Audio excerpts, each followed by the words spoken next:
श्री स्वामी समर्थ. आजचा दिवस तुम्हाला शुभ जावो ही स्वामीचरणी प्रार्थना. आज आपल्या चॅनलमध्ये नवीन विषय घेऊन आलेलो आहेत. आपण जनावरांसाठी लागणारी वैरण कशी साठवून ठेवायची त्याची माहिती पाहणार आहोत. आपल्या चॅनलमध्ये तुम्ही सगळेजण नवीन असाल तर लाईक करा, कमेंट करा आणि सबस्क्राईब करा.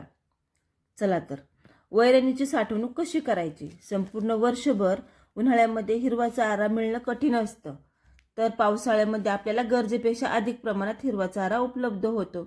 जादा प्रमाणात उपलब्ध असणाऱ्या हिरव्या चाऱ्याची साठवणूक वाळवलेल्या चाऱ्याच्या अथवा मूर घासाच्या स्वरूपात करावी.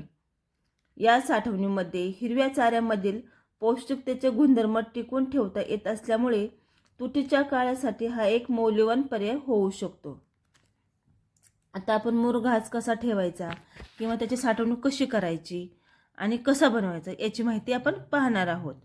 आता जनावरांसाठी पचण्यासाठी सुलभ आणि चवदार असा हिरव्या वैरणीचं हे एक प्रकारचं लोणचंच आहे. ज्वारी, बाजरी, मका, नेपियर, ओट इत्यादी सारख्या हिरव्या चाऱ्याच्या पिकांमध्ये पिष्टमय पदार्थांचे प्रमाण अधिक असल्यामुळे यापासून उत्तम प्रतीचे मुरघास बनवता येते. जेव्हा एक सुमारे 50% पीक फुलवऱ्यात आलेले असते तेव्हा हिरव्या चाऱ्याची कापणी करून कुटी करावी. कुटी केलेल्या चाऱ्याला ढिगारा जमिनीवर अथवा खड्ड्यात केला जावा.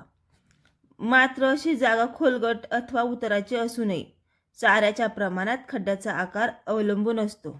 5 क्विंटल कुट्टी केलेल्या हिरव्या वैरणीसाठी 1 मीटर लांब आणि खोल आकाराचा पुरेसा खड्डा असावा. चाऱ्यामधील हवा काढून टाकण्यासाठी खड्ड्यामधील चारा योग्य पद्धतीने दाबला जावा. ढिगारा भरण्याची पातळी जमिनीच्या पातळीपेक्षा 1 फूट अधिक इतकी असावी आणि हा ढिगारा प्रथम पॉलिथिननी बंद करावा. नंतर माती किंवा शेणाने लेपन करून त्याच्यात हवा जाणार नाही असा हवा बंद करून ठेवावा. नंतर केलेल्या स्तरावर काही भेगा आढळून आल्यास तर मातीने त्या पुन्हा भरून घ्याव्यात, नाहीतर त्यामधील हवा शिरून मुरघास आपला खराब होऊ शकतो. 40-50 दिवसात मुरघास वापरासाठी तयार होतो. मुरघासाने आवश्यक तितकेच प्रमाण ढिगाराच्या एका बाजूने काढावे आणि खड्डा उघडल्यानंतर लवकरात लवकर मुरघास वापरून टाकावे.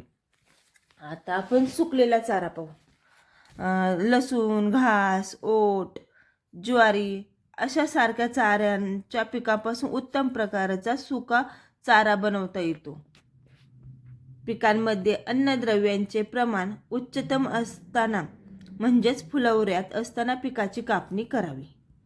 चाऱ्याच्या 5-10 किलोच्या पेंड्या बांधून सूर्यप्रकाशामध्ये वाळवण्यास ठेवावे आणि पेंड्या सुकल्यानंतर फुलाकडील बाजू वर करावे, म्हणजे ते आपण जिकडून आपली बाजरी वगैरे येते ना ती वरच्या साईडने पेंड्या कराव्या आणि त्याची बुडं खाली जमिनीवर ठेवावी आणि अशा सुड्यात बनवून ठेवाव्यात आणि मग वाळवून द्याव्यात.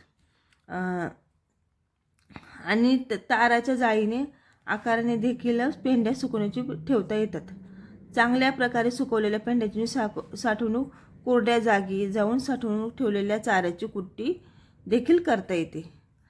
जिकडे जास्त पाऊस असतो ते म्हणजे सुका चारा ठेवण्यासाठी आपला घोटा तयार करून त्याच्यामध्ये सुका चाराही ठेवतात आणि जिथं कमी पाऊस असतो तिथे बाहेर असा लोंबत्या आकाराच्या आपल्या बाहेरच्या जागी ओळ्या किंवा वळ्या सुड्या लावतात आणि तिथे आपले साठवून ठेवतात आणि जेव्हा आपल्या गरज असेल तेव्हा तो जनावरांना टाकण्यास योग्य असतो.